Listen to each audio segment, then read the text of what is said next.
You're watching Truth versus Hype. Power prices went up in Delhi, prompting the usual protests, leading us somewhat rashly to jump into the debate of whether in fact power prices are too high and, as some allege, private distribution companies are making crores of profits, or as these companies claim, they're actually running into crores of loss and power prices are too low. This, as I said, was a rash decision because of all the subjects we've tackled on this show. This one is highly technical and almost exasperatingly complex. Before we begin, some could ask, why focus entirely on Delhi? The answer, I suppose, to that is that what we are witnessing in Delhi is representative of the flare-ups over power pricing that we are seeing in other major Indian cities. And so Delhi, in some way, sums up the mess that is power pricing in India today. A power price hike in Delhi and the familiar reaction, and the by now familiar allegations. Yeah, but their tariffs are much higher than the price at which they are buying power. You see, what they are claiming is that they are spending considerable sums or a considerable percentage on operations and maintenance costs. This is fudged. They are saying that they are having considerable transmission and commercial losses.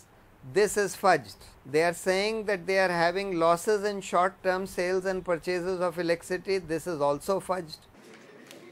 It's a fall from grace for private companies who, from the time they took over in 2002, were meant to clean up the mess that was power in Delhi.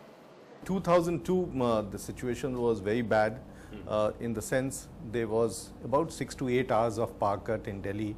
Every house virtually had a small DG set. There were huge losses. At that time, the government, I think at that time government was paying a subsidy of about 1200 to 1400 crores every year, which was not really a subsidy to the consumers, but it was more the losses which was being incurred by the DISCOM at that time. Right. So what went wrong? To get to the bottom of it, we spent some time at their offices, at Anil Ambani's Reliance Power, which covers 2/3 of Delhi, and with the Tatas, who cover the rest. Coming away with a jumble of spreadsheets, PowerPoint presentations, and a lot of jargon. So one of the tough things to establish whether these companies make a profit or loss is about how power is actually priced. It's a pretty complex process. Now, these DISCOMs buy their power from NTPC and other power suppliers. That's a fixed cost. So let's say it's about 5 rupees a unit. Now, onto that, these companies will load their own costs. So in the case of Tatas, they have their own formula, which is, it's 14% is their operation and maintenance cost, which they load, 7% depreciation, and then 5% is a component of their return on investment, which we'll come to in a second. With Reliance, they have a 10% operation and maintenance cost and a 10% financial cost that they load on to the price of power. Now, I'm joined by Mr. V.K. Mittal, who is a technical consultant, as it were, to the Aam Aadmi Party, who studied this issue. It's a fairly complicated thing, isn't it, for the regulator to actually go into each of these criteria, these factors that these companies have loaded onto the price of power to figure out कि भाई सही किया है नहीं किया है. It is a fairly complex process. It's a complex process. And it requires a lot of diligence by him, by the regulator, if he really needs to go into each of these claims. Yes. When we applied this formula to the first 5 years, power tariffs heavily subsidized by the Delhi government were low and the companies did well. So let's look at those early years. Now, in those early years, things were relatively better, is it? So, and those, let's look at sort of from year 1, year 2, you're getting power at 1 rupees 52 a unit, 1 rupees 56, and you're selling it at around 4 rupees a unit. Yes. So this is a good margin for you. A huge differential, but what one needs to look at is that while we were getting at 152, 53% of it was not even being metered and billed. Even with the 53% loss, there's still a profit margin there. Yes, there was. This is a business which is a regulated business where you get a return on equity or return on capital employed. Reliance, for reasons best known to them, chose not to give an on-camera interview. saying in a statement that for the first 5 years, we were making profits as dictated by the transfer agreement. The other thing, sir, I wanted to ask you about is that when again we come to this question of profit, and that's again something that the viewers need to understand, is that they don't directly define it as profit, because as per the agreement that's been signed with them, what they're guaranteed is a 16% return on their investment, which means in a given year, suppose they've invested, let's say, 100 crores, then they will get 16% of that, which is 16 crores.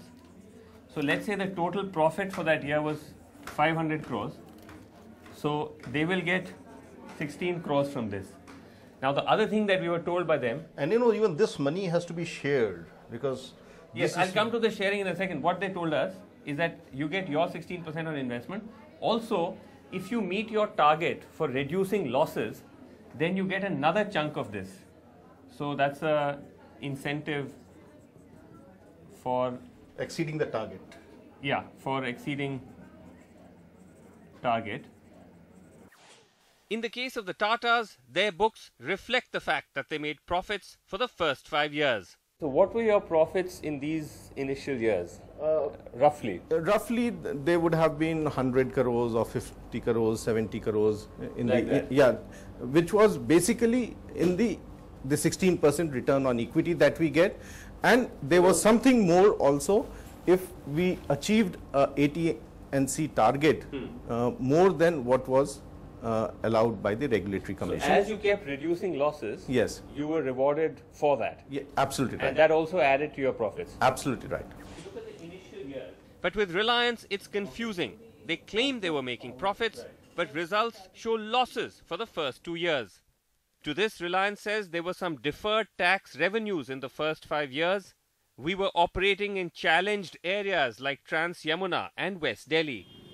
But the Tatas deny that the neighborhoods they are servicing power to are in any way less tough than the areas that Reliance covers. In our area, there are some 220 odd JJ colonies or slums we have. Nearly 1,60,000 consumers are there. Okay. 10 lakh people stay over there. So the suggestion that you did better because you had some kind of a better social mix or consumer base is not necessarily true. What you're saying is that you did better because you invested more in equipment, you brought in technology, you just ran a tighter ship.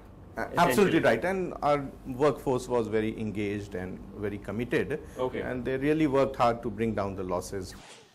Both companies agree on this, that the real crisis, and which forms the basis of the current problem, began 2008 onwards, when heavy state government subsidies were withdrawn and power prices started to rise faster. Yet the head of the Delhi Electrical Regulatory Commission, Brajinder Singh, refused to raise tariffs for 5 years on the trot.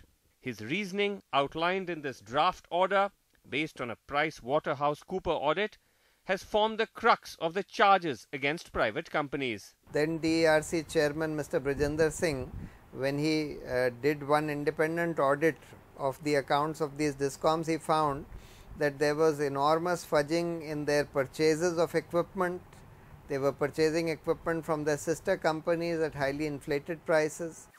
This is a reference to BSES buying equipment allegedly overpriced from sister concern Reliance Energy Limited, which gave REL a very high 70% profit. To this, Reliance says these are baseless charges. The matter is sub judice. The other complaint of the discoms that the then DERC chief Brajinder Singh dismissed was losses on account of surplus power. Every year, the discoms are committed to buying a certain amount of power based on Delhi's peak demand. But when that demand falls, they are left with a balance, which then they have to sell onwards on the cheap. The private companies accept that they did make profits selling surplus power, but it was for only a very small window during the time of the 2009 elections. Because of the elections at that time. 2009 elections. And 2009 and 10, there were state elections, so parliament and state elections put together. States or governments are buying short-term power at a high rate. Absolutely right. That was around this 2009 time. 9 and 10. Okay. But unfortunately now, after the elections, the states discoms were in very bad financial condition. They didn't have money to buy power, though there was a need for power. And what they did is they did not buy power, and the excess power which one sells typically through the exchange, the prices crashed and it came down to less than 3 rupees. Today, the companies say they are vindicated because the DERC subsequently accepted their claim that in those 5 years when prices weren't raised, they ran up crores of losses. BSES says that they have what are known as regulatory assets of rupees 10,000 crores accepted by the regulator himself. So then you accepted their contention then, the contention of these distribution companies, that they have huge what are known as regulatory assets, which is really a complicated way of describing loss, isn't it? See what loss is, no, just to understand, is that basically regulatory assets is loss. Is a loss. Yeah. Now, it's basically like saying, look, we know you made a loss because of a decision we took, so we are going to put it aside for you, like a, and in future it can like a fixed deposit, and you can, in future we will allow you to claim it. But you know, some people have challenged that the fact that you've accepted that amount. They say that you've not done the due diligence and you've just blindly accepted whatever these companies have told you. Whatever we orders we pass, those are first of all very transparent orders, and after due consultation. How do you audit their books to know that they have actually made See, this for loss? example, as I've been telling. You use any auditors? Yeah, we have got experts, chartered accountants, otherwise in our staff also. And then we engage consultants who also have experts and chartered accountants and other experts in their team.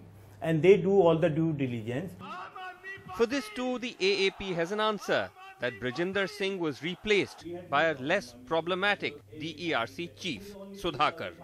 By and large, we have found that these regulatory authorities, because they are appointed by the government, and very often they are complicit with monopoly service providers, and because enormous sums depend upon what the regulatory authority allows them or does not allow them, and therefore there is a huge incentive to influence the regulatory authority, and by and large we have found that they have been influenced. You see, it's just an allegation, and when we brought Birendra Singh ji or anybody, there is a committee which works in selection process, and that committee is totally independent of the government. Chief Secretary is there, then people from the CERC, Central Electricity Regulatory Commission, they are there, and there are two eminent people who knows the power sector. As of the past 2 years, with a change of guard at the DERC, tariffs have started going up.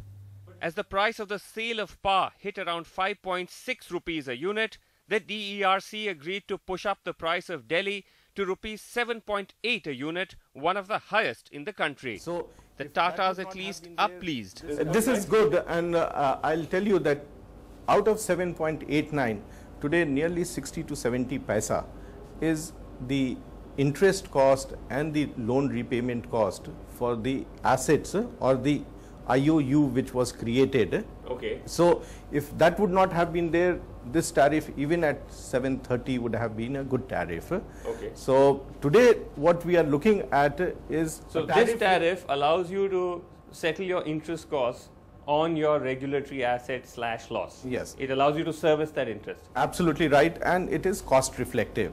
Reliance claims that's still not good enough. They say if we add all our costs, losses, operating costs, interest, return on investment, the power tariff really should have been rupees 8 a unit or more. They always make some claims, and which if we find not justified, we don't accept it. I mean, they wanted you hiked by 8% the rate. They wanted a hike of how much? They had shown a deficit of 20%. So they wanted the prices to be increased by 20%. Yeah, but we felt that what the claims they had made, so we had not fully accepted. Brought it to 8%. So we found that 8% will suffice, and that will meet their requirement. What people of Delhi want to know is, because now you've accepted that there's this huge debt mountain, and that essentially the people of the city will have to pay it back. So what does that mean? That means the price is going to keep going up now? No, we have made a roadmap for the liquidation of this accumulated loss.